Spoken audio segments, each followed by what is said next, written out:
సిద్దిపేట జిల్లా మత్తూరు మండలం గాగిళ్లపూరు గ్రామంలో విషాదం నెలకొంది. విద్యుత్ వైర్లు తలిగి ఓ యువకుడు మృతి చెందారు.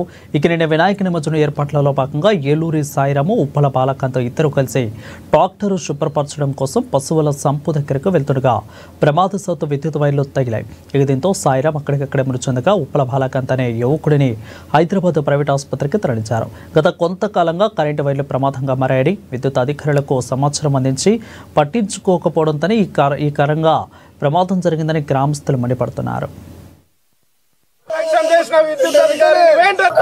దాదాపు చాలా కిందికి ఆ వైర్లను దాదాపు మేము 2-3 సార్లు చెప్పినాం. ఆ వైర్లు పైకి పెట్టమని ఇంతవరకు పెట్టలే వాళ్ళు.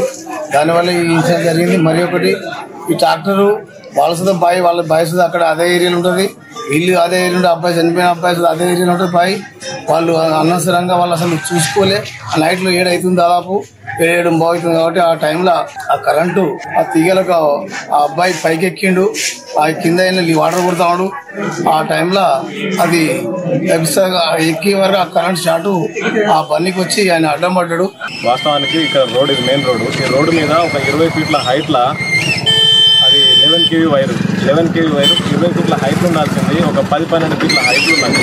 శుభ్రపరుచుకున్న ట్రాక్టర్ వచ్చినప్పుడు ఆ వ్యక్తికి, ఏలూరి సాయిరాం అనే వ్యక్తికి ఆ వైర్ షాక్ తగలడంతో అక్కడికక్కడికే స్పాట్లో మృతి చెందడం జరిగింది.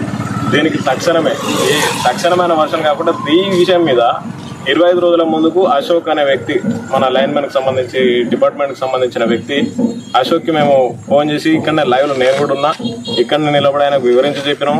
వైర్లు కనెక్షన్ లూజ్గా ఉన్నాయి, వాటిని కొంచెం సెట్ చేయాలని చెప్పేసి చెప్తే చేద్దామని కూడా ఆయన కూడా అన్నాడు. దాన్ని నిర్లక్ష్య కారణం మరి ఇంకా నేను చేయకపోవడం వల్ల ఇది అయిందని చెప్పేసి మేము తెలియజేస్తున్నాం. ఇంకొకటి ఏంటంటే డిస్టెన్స్ అనేది చాలా తక్కువ ఉన్నది. దీన్ని కొంచెం ఏఈ డిపార్ట్మెంట్, విద్యుత్ శాఖ డిపార్ట్మెంటు చర్యలు తీసుకొని న్యాయం చేయాలి. వాళ్ళు ఇప్పుడు ప్రస్తుతం మాజీ ఉప సర్పంచ్ అనే వ్యక్తి గతంలో ఆయన ఒక 15-20 ఏళ్ల ముందే చనిపోయిండు. ఇప్పుడు ప్రస్తుతం ఒక కొడుకు మీద తల్లి బతుకుతున్న నేపథ్యం ఉన్నది. ఆ కొడుకు కూడా చేజారిపోయిండు. ఇప్పుడు ఆ తల్లికి న్యాయం చేసేది ఎవరు? ఎలక్ట్రిసిటీ డిపార్ట్మెంటా?